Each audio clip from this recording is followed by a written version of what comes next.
Alors moi j'ai gagné le prix Meyer Lévy de l'Académie d'architecture, donc qui récompense les meilleurs diplômes de l'année 2015 et qui m'a récompensé plus particulièrement pour l'engagement dans le projet, le mémoire de fin d'études et puis la démarche particulière. Donc en fait la démarche était particulière parce que c'est un projet existant à Avignon qui s'appelle le tri postal. C'est la réaffectation de l'ancien tri postal d'Avignon dans laquelle est installée une association qui fait de l'accueil pour les gens en grande précarité.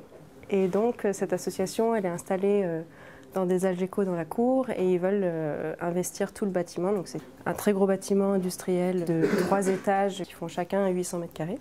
Et donc cette structure veut investir tout le bâtiment, donc il y a beaucoup de travaux à faire.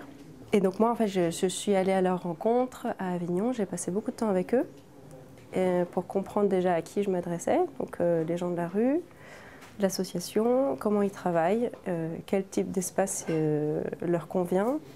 Les personnes qui vivent à la rue, elles ont un rapport à l'espace qui est très particulier, un rapport à la ville aussi, au déplacement, que je ne connaissais pas du tout. Et donc du coup, j'ai passé beaucoup de temps à arpenter les rues, à comprendre déjà la ville et ces personnes qui l'habitent d'une manière un peu particulière qu'on ne connaît pas forcément. J'ai été du coup bénévole sur le projet pour tester des choses. Donc on a abordé vraiment le projet en test. On a créé des événements, on a construit une cuisine d'été, on a parlé de projet, donc on a rêvé le projet ensemble avec beaucoup de futurs utilisateurs. Ensuite, moi, j'ai récupéré toutes ces informations-là en Avignon et après, je suis revenue à Strasbourg et là, j'ai étudié toute cette matière-là.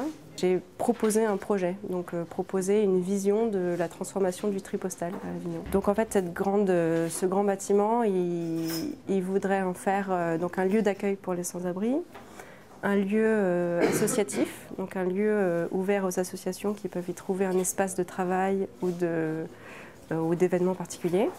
Et puis donc un lieu qui soit assez solidaire et qui soit très ouvert sur le quartier et la ville en général.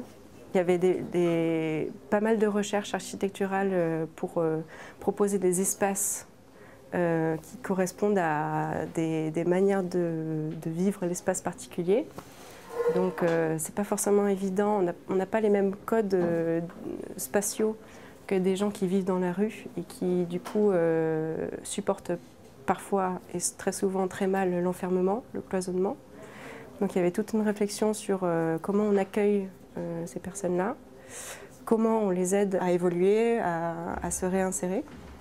Donc là il y a l'activité des travailleurs sociaux pour l'accompagnement administratif, mais il y a aussi toute une partie comment on accompagne ces personnes dans la réinsertion sociale par des activités diverses, par la reconfiance en soi, surtout beaucoup par l'art, par les activités manuelles, artistiques. Donc voilà, c'est vraiment un travail humain en profondeur. Donc ça, c'est ce que j'ai appelé la mission un peu de secourir. Et puis enfin, un autre volet du projet, c'était l'habitat. Donc proposer des habitats très très sociaux, des logements très très sociaux, qui sont des logements tremplins en fait de réinsertion. Donc c'est des personnes qui sont accueillies, qui viennent de la rue, qui sont hébergées dans ces logements tremplins, en vue de ensuite trouver un autre logement dans la ville d'Avignon. Donc c'est encore une fois une réflexion sur l'habitat, quels sont les besoins nécessaires qui font que la personne existe aux yeux de la société. Et en fait, cette question de l'habitat et de l'intimité des personnes, elle est très très délicate et donc c'était assez compliqué d'avoir une pensée là-dessus sur le projet. Donc c'était un sorte de deuxième projet dans le projet, on va dire. C'est une démarche personnelle et assez engageante qui demande beaucoup de courage d'aller quand même rencontrer l'intimité de ces personnes qui vivent à la rue, qui sont parfois un peu violentes. Et donc il faut du temps en fait, il faut vraiment passer du temps, être là souvent pour engager, au bout d'1 mois peut-être, arriver à cerner un peu les personnalités, à rentrer dans le cœur des vies de ces gens-là. Voilà, 1 mois complet, donc j'avais mon bureau qui était dans le tri postal, donc ça c'était une chance incroyable en fait de pouvoir être dans les lieux même de là où je faisais le projet. Donc pour un travail de réhabilitation, c'était chouette parce que j'ai pu voir tous les jours voilà, l'état du bâtiment, là où ça doit être réparé. Donc la technicité aussi du projet, c'était ça.